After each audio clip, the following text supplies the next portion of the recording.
ஓம் நமச்சிவாய. திருச்சிற்றம்பலம். சிவாய நமக. சிவசிவாய நமக. என் அன்பு குழந்தையே, இந்த சிவன் மீது உனக்கு நம்பிக்கை இருந்தால் நான் சொல்ல போகும் இந்த வாக்கு உனக்கு நிச்சயம் பலிக்கும். உன்னுடைய குழப்பத்திற்கெல்லாம் தீர்வு வந்துவிட்டது. நீ நான் கொடுக்கும் இந்த ஒரு பொருளை மட்டும் வெளியே செல்லும் போது எடுத்துச் செல். உன்னாலே நம்ப முடியாத மாற்றங்கள் எல்லாம் நடக்கும். வேண்டாம் என்றால் அலட்சியம் செய். உனக்கு நடப்பதை பார். நான் சொல்வதை சொல்லிவிட்டேன்.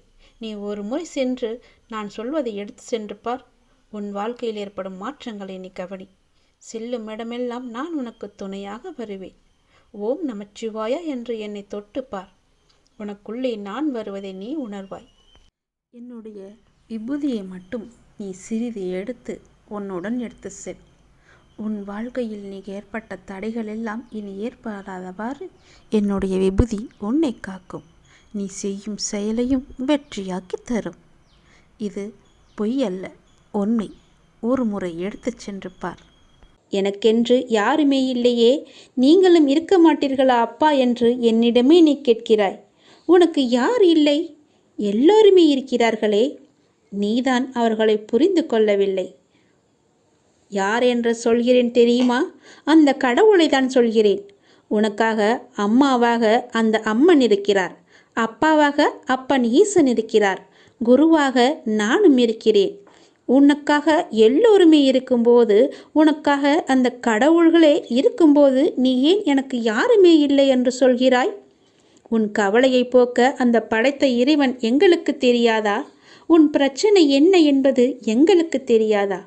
உன் பிரச்சனையை கேட்பதற்கு எவரும் இல்லை என்று நீ கவலைப்படாதே. உங்களுக்காக உனக்காக நாங்கள் எல்லோருமே இருக்கிறோம். எந்த பிரச்சனையாக இருந்தாலும் சரி, எங்களிடம் சொல். உடனே நாங்கள் தீர்வு கொடுக்கிறோம். உனக்காக, என்னுடைய குழந்தைகளுக்காக நாங்கள் எது வேண்டுமானாலும் செய்வோம். உன்னை படைத்தது யார் என்று நினைக்கிறாய்? உன்னை படைத்தது நாங்கள்தான். எங்களுக்கு தெரியாதா? நீ எங்கு, எப்போது, எப்படி பிறக்க வேண்டும், யார் வயிற்றில் பிறக்க வேண்டும், யார் உனக்கு அப்பாவாகவும் அம்மாவாகவும் இருக்க வேண்டும் என்று எங்களுக்கு தெரிந்துதான் நான் உன்னை படைத்தேன். நாங்கள் உங்களுக்கு செய்வது எல்லாமே நன்மையாகத்தான் இருக்கும். அதனால்தான் இவர்களுக்கு உன்னை பிள்ளையாக படைத்தேன். இப்போது நடந்தது, இதற்கு முன்பு நடந்தது, இனிமேல் நடக்கப் போவது எல்லாமே எங்களுக்கு தெரிந்துதான் நடக்கிறது என்பதை நீ ஏன் மறந்துவிட்டாய்? உன்னுடைய கவலைகளை பற்றி எங்களுக்கு தெரியாதா? உன்னுடைய பிரச்சனைகள் எல்லாமே தீரும் நேரத்தை நீ நெருங்கிவிட்டாய். நீ இதுவரை அனுபவித்தது பூர்வ ஜென்ம, முந்தைய ஜென்ம கர்மாவின் பலன்தான். மிச்சம் இருந்தது, அது இப்போது முழுவதுமாகவே தீர்ந்துவிட்டது. இன்னும் நான் உனக்கு நிறையவே கொடுக்கப் போகிறோம். அதை பெறுவதற்கு நீ தயாராக இரு. என்ன கஷ்டத்தை கொடுக்கப் போகிறீர்களா என்றுதானே நீ கேட்கிறாய்? அவ்வளவு சோதனைகளை நீ தாங்கி இருக்கிறாய். அவ்வளவு பிரச்சனைகளை நீ பார்த்து இருக்கிறாய். கவலைப்படாதே. இனி வருவது உனக்கு பிரச்சனை அல்ல, உனக்கு கவலையும் அல்ல, உனக்கு சந்தோஷம்தான். உன்னுடைய பிரச்சனைகள் எல்லாமே முடிந்து விட்டது. அதற்கு தீர்வும் நீ கண்டுவிட்டாய். இனி நடக்கப் போவது எல்லாமே உனக்கு ஜெயமாகவே இருக்கும், சந்தோஷமாகவே இருக்கும். நீ கேட்டது அனைத்துமே உங்களுக்கு கிடைக்கும். நீ எதிர்பார்த்தபடியே உன்னுடைய வாழ்க்கை நிச்சயமாகவே அமையும். என் வார்த்தையை நம்பு. உன்னை நான் படைத்தேன். என்னுடைய இரு கரத்தை கொண்டு நான் உன்னை ஆசீர்வதிக்க வந்திருக்கிறேன். என் கரத்தை உடனே தொட்டு என் ஆசையை நீ பெற்றுக்கொள். எல்லையில்லாத மகிழ்ச்சி உன்னை தேடி வரப்போகிறது.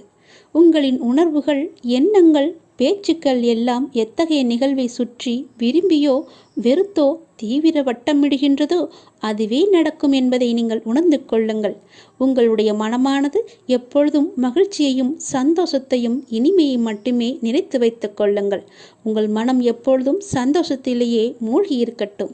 அப்பொழுதுதான் உன்னை சுற்றி எப்பொழுதுமே மகிழ்ச்சி இருந்து கொண்டே இருக்கும். நிதானத்தை இழக்காத வரை வாழ்க்கையில் உனக்கு தோல்வி என்பதே இல்லை. இவ்வுலகில் உள்ள ஒவ்வொரு மனிதனுக்கும் தனித்தோர் ஆற்றல் இருக்கிறது. உனக்கும் அப்படித்தான். உனக்கென்று ஒரு ஆற்றல் இருக்கிறது. அதை வாழ்க்கையின் சரியான முன்னேற்ற பாதையில் பயன்படுத்தி நீ பயணித்தால் அது நல்ல விளைவை தருகின்ற நிலைக்கு உன்னை கொண்டு போய் சேர்க்கும். இது உண்மை. உன்னிடம் உள்ள ஆற்றலை நீ குறைத்து மதிப்பிடாதே. உன்னை நீயே தாழ்த்தி கொள்ளாதே. என்னால் இது முடியுமா என்ற சந்தேக கண் கொண்டு பார்க்காதே. எடுத்த எடுப்பிலேயே எதை கண்டும் அச்சம் கொள்ளாதே. உனக்கு வேண்டியதை பற்றி மட்டுமே தீவிர உணர்வோடு சிந்தித்துப்பார். பேசியும் விரும்பியும் இரு. நீ நினைத்தது விரைந்து நிறைவேற வேண்டுமானால் தோல்விக்கு அஞ்சி முடங்கி கிடப்பதோ மடங்கி கிடப்பதோ நல்ல வாழ்க்கையை தராது என்பதை நீ உணர்ந்து கொள். போட்டியில் தோற்றாலும் ஓட்ட பந்தயத்தில் ஓடுபவன்தான் வெளியில் நின்று விமர்சிப்பவனை விட மேலானவன். ஒரு வேலை செய்ய முடியாதவர்கள் அவர்களால் முடியாததை உங்களாலும் செய்ய முடியாது என்று சொல்லுவார்கள்.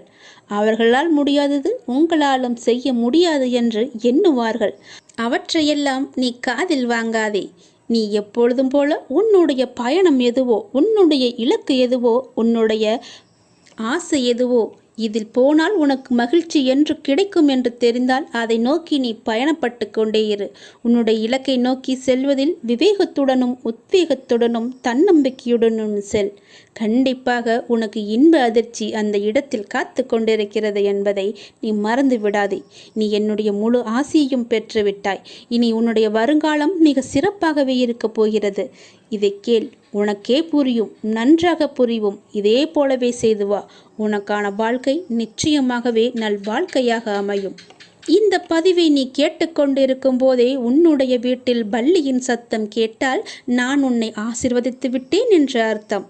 இப்பொழுதே நீ நன்றாக கவனித்துப்பார். என் ஆசி உனக்கு கிடைத்துவிட்டால் உன் உடல் முழுவதுமே மெய் சிலிர்த்துவிடும். என் அப்பா சொன்னது போலவே நடந்துவிட்டது என்ற உன் மனம் சரியாகவே எண்ணும். அப்பொழுதுதான் என்னுடைய ஆசி உனக்கு கிடைத்தது என்று நீ நம்புவாய். நீ நிச்சயமாகவே முன்னேறுவாய். எதை பற்றியும் நீ கவலைப்படாதே. எல்லையில்லா மகிழ்ச்சி உன்னை தேடி வந்து கொண்டிருக்கிறது. நீ சந்தோஷமாகவே வாழப்போகிறாய். எதை பற்றியுமே கவலை என்ற எண்ணம் கூட உன் மனதில் இனி தோன்றக்கூடாது. மகிழ்ச்சி, சந்தோஷம், நிம்மதி, இனிமை என்ற எண்ணம் மட்டுமே, நேர்மறை எண்ணம் மட்டுமே உன் மனதில் இருக்க வேண்டும். அதை மட்டுமே உன் மனதிற்குள்ளே வைத்துக்கொள். எதிர்மறை என்ற ஒரு சிறிய துகள் கூட உன் மனதில் இருக்கக்கூடாது. நேர்மறை மட்டுமே உன் மனதில் நிலைத்து இருக்கும். வெற்றி மட்டுமே உனக்கு கிடைத்து கொண்டே இருக்கும். மகிழ்ச்சி நிலைத்து உனக்கு இருக்கும். யார் உனக்கு துன்பத்தை கொடுத்தார்கள் என்று உனக்கு ஞாபகம் இருக்கிறதா? உன்னுடைய இன்றைய பிரச்சனைக்கு யார் காரணம் என்று ஞாபகம் இருக்கிறதா? எதையும் நீ மறந்திருக்க மாட்டாய். யார் உனக்கு துன்பத்தை கொடுத்தாரோ அவர் இன்றைக்கு நிச்சயம் நன்றாக இருப்பதை போன்ற தோற்றம் உனக்கு தெரிந்து கொண்டிருக்கும். அப்படிதானே? உனக்கு துரோகம் இழைத்தவர்கள் இப்போது நன்றாக செழுமையாக எந்த கவலையும் இல்லாமல் இருப்பது போலதான் உனக்கு தெரிகிறது. கெட்டதை செய்பவர்கள் நன்றாக இருக்கின்றார்கள். நல்லதை மட்டுமே செய்து கொண்டிருக்கின்ற நான் கஷ்டப்படுகின்றேனே என எரிச்சலோ நீ கவலையோ மட்டும் படாதே. அவர்கள் காலையில் பூத்து மாலையில் வாடும் பூவை போன்றவர்கள் என்பதை மனதில் வைத்துக்கொள். ஒரு பூ காலையில் பூத்தால் மாலையில் எப்படி இருக்கும்? வாடி போய்விடும் அல்லவா? அப்படிதான் அவர்களும். இப்போது பூத்து குலுங்கும் நேரம். விரைவிலேயே அவர் வாடும் நேரத்தையும் எட்டி விடுவார்கள். இன்னும் கொஞ்சம் காலம்தான். நீ பொறுமையாக இரு. அவர்கள் வாடப்போவதை நீ கண்கூடாக பார்க்கப் போகிறாய். இப்போது உள்ள மேன்மையிலிருந்து விரைந்து கீழே தள்ளப்படுவார்கள். நீ எப்படிப்பட்டவன் என்பது தெரியுமா? நீயோ விருட்சத்தை போன்றவர். விருட்சமாக வேரூன்றி ஆழமாக நிற்கப் போகிறாய். எல்லோருக்கும் நிழல் தரும் மரமாக இருக்கப் போகிறாய். அநேகம் பேர் உன்னை ஏமாற்ற வந்தாலும் நீ எதற்குமே அயர்ந்து போகாதே. எத்தனை இழப்புகள் வந்தாலும் சோர்ந்து போகாதே. நான் ஆழமாக வேர் விட்டிருக்கும் விருட்சம் என்று சொல்லிக்கொள். நான் ஆலமரம், என்னை யாரும் அசைத்து பார்க்க முடியாது என்று நெஞ்சை நிமிர்த்தி சொல்லிக்கொள். நீ மலர்களை மட்டுமல்ல கனிகளையும் தரப்போகிறாய். அதில் வருகின்ற நன்மை பலருக்கும் பயனாகவே இருக்கும். உன் நிழல் தேடி வரும்போது உன்னால் முடிந்த உதவிகளை அவர்களுக்கு செய். நாம் என்று கஷ்டப்படுவதைப் போலத்தான் நம் எதிரில் இருப்பவரும் ஒரு நாள் துன்பத்தை அனுபவிக்கப் போகிறார் என்பது உனக்கு தெரிந்துவிட்டால் நீ நிச்சயமாக அவர்கள் மீது கோபப்படவே மாட்டாய். அவர்களுக்காக நீயே பரிதாபப்படுவாய். வேண்டாமப்பா, அவர்களை விட்டுவிடு என்று நீயே உன் வாயால் சொல்லும் அளவுக்கு அவர்கள் நிலை பரிதாபமாக இருக்கப் போகிறது. இன்று நான், நாளை நீ என்று சொல்லிக் கொள்வாய். உனக்கு தவறு இழைத்தவரை பார்க்கும்போது இவரும் தண்டனைக்கு தயாராகிறார் என்பதை தெளிவாக தெரிந்து அவருக்காக நீ பரிதாபப்படு. இப்படி செய்யும்போது எத்தகைய சூழ்நிலையிலுமே நீ பாதிக்கப்பட மாட்டாய். உன் மனதில் குழப்பம் வராது. உன் மனதில் தெளிவு பிறக்கும். உன் மனதில் கவலையே இருக்காது. உன் மனதில் நிம்மதி இருக்கும். எதை பற்றியுமே நீ கவலைப்படாதே. ஏனெனில் அப்போது உன் மனதை படிக்கின்ற நான் நிச்சயம் பல வெகுமதிகளை அள்ளித்தரப்போகிறேன். நீ கவலைப்படாதே. நீ சந்தோஷமாகவே இருக்கப் போகிறாய். நிம்மதியாக வாழப்போகிறாய். எப்போதெல்லாம் எங்கெல்லாம் அநீதி தோன்றுகிறதோ அப்போதெல்லாம் அங்கெல்லாம் நான் அவதரிப்பேன். அநீதியை நான் அளிப்பேன். நான் நான் என்று கூறுகிறாயே அர்ஜுனா, நான் என்பது எது? நான் தான் நீ, நீதான் நான். உன்னை இயக்குபவனும் நான் தான் என்பதை நீ தெரிந்து கொள். உனக்கு நடப்பது எல்லாமே என்னால் என்பதை தெரிந்து கொள். உனக்கு நடப்பது எல்லாமே உன்னுடைய நன்மைக்காக நான் செய்கிறேன் என்பதை தெரிந்து கொள். எந்த பொருளையும் தீயிலிட்டால் முதலில் அது கருப்பாக ஆகும். பிறகு இன்னும் அக்னியுடன் போட்டால் நீற்று போகும், சுத்த வெளுப்பாக ஆகிவிடும். அப்புறம் தீயில் போட்டால் அது மாறாது. அதுவே முடிவான நிலை. இப்படி நீற்று போனதே திருநீரு. நீரு பஸ்மம் எனப்படும். ஈஸ்வரன் மகா பஸ்மம். எல்லாம் அழிந்த பின்னும் இவற்றை அழித்துவிட்டு எஞ்சி நிற்கிற அழியாத சத்தியமான மகா பஸ்மம்தான் உதி.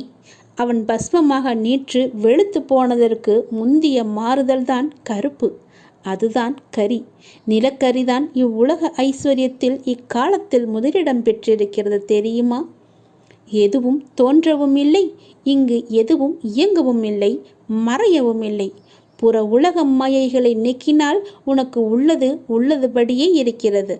உங்கள் விவாதம் மௌனமாகவே இருக்கட்டும். மௌனத்தை விட சிறந்த விவாதம் ஏதுமே இருக்க முடியாது. அவரவர் விரும்பிய பதிலை அவரை பெற்றுக்கொள்ள உங்கள் மௌனமே ஆக சிறந்த விவாதமாக இருக்கட்டும். நீங்கள் அறிந்ததை கொண்டு கடவுளை வழிபடுங்கள். உனது உள்ளத்தில் இருந்து வழிபடுங்கள்.